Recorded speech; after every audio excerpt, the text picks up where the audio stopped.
मेरा नाम है सफ़िया बिनते ज़ाकिर हुसैन। मेरा वतन का नाम है रेनीगुंटा। मैं असफ़ुल अव्वल की तालिबा हूँ। नहमदुहु व नुसल्ली अला रसूलिल करीम, अम्मा बाद, फ़अऊज़ु बिल्लाहि मिनश शैतानिर रजीम, बिस्मिल्लाहिर रहमानिर रहीम। कुल्लु नफ्सिन ज़ाइक़तुल मौत। आपके सामने मैं ये मौजू लेकर ठहरी हूँ, उसका नाम है मौत और क़यामत। इस हकीकत से कौन वाकिफ़ नहीं है? ये दुनिया और दुनियावी ज़िंदगी चंद रोज़ की है। इंसान इस दुनियावी ज़िंदगी में एक मुकर्ररा मुद्दत के लिए पैदा किया जाता है और अपनी मुकर्ररा मुद्दत ख़त्म हो जाने के बाद मर जाता है। इंसान की दुनियावी ज़िंदगी की हैसियत क्या है?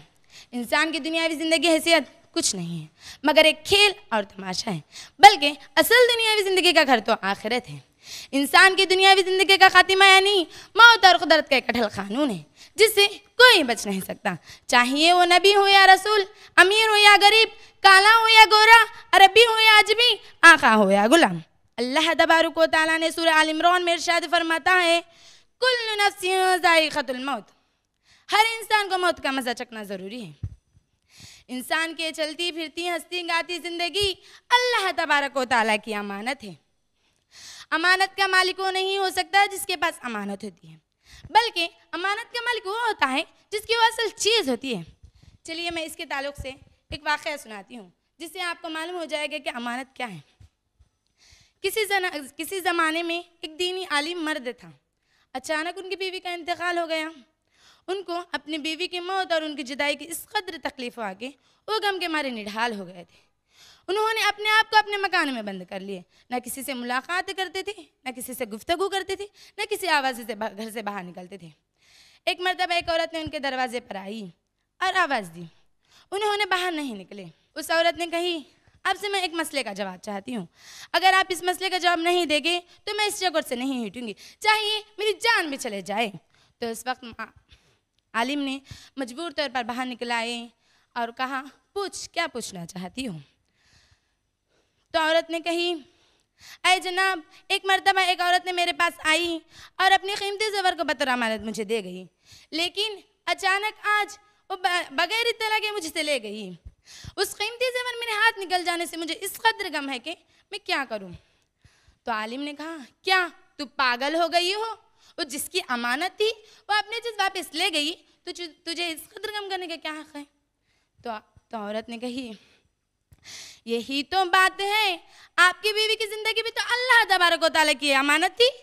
जब अल्लाह तबारक व तआला ने अपनी चीज़ को वापस ले लिया, तुझे इस कदर गम करने का कैसे दुरुस्त हो सकता? मुअज़्ज़ज़ सामिऊन व सामियात, देखिए, जब इंसान को मौत आती है तो ना उसकी दौलत बचा सकती है और ना है उसकी फ़ौज, ना मुक़ीम को देखती है और ना ही मुसाफिर को। किसी शायर ने क्या ही खूब कहा, आ जाती है वहाँ मौत जहाँ घर नहीं होता, आ जाती है मौत जहाँ घर नहीं होता, बहुतों को कफन तक भी मैसर नहीं होता। चलिए मैं इसके बाद क़यामत के मंजिल के बारे में बताती चलूँ। क़यामत का इल्म तो सिर्फ अल्लाह तबारक व तआला के अलावा किसी को नहीं है। बाकायदा इस पर ईमान लाना हर मुसलमान को ज़रूरी है। अगर कोई क़यामत के दिन को इनकार करेगा तो अल्लाह तबारक व तआला ने जिस तरह पहली कौमों को हिलाक व बर्बाद कर दिया था, इसी तरह हिलाक व बर्बाद कर देगा।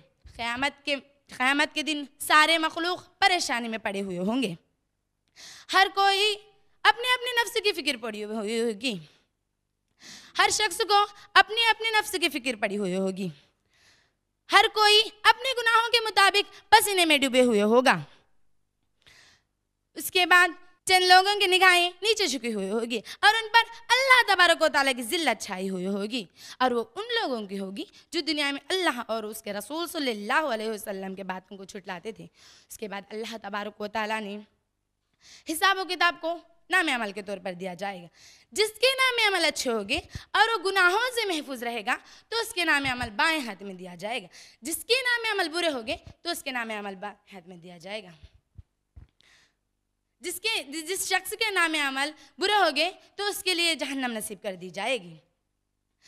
हदीस में आता है कि नबी करीम सल्लल्लाहु अलैहि वसल्लम ने फरमाया, क़यामत के दिन मौत को एक मेंढे की शक्ल में लाया जाएगा, जन्नत और जहन्नम के दोनों के दरमियान खड़ा दिया जाएगा और जन्नतियों और जहन्नमियों से पूछा जाएगा, क्या तुम इसको पहचानते हो? क्या है? तो जवाब देंगे, हाँ अल्लाह तबारक व तआला, ये तो मौत है।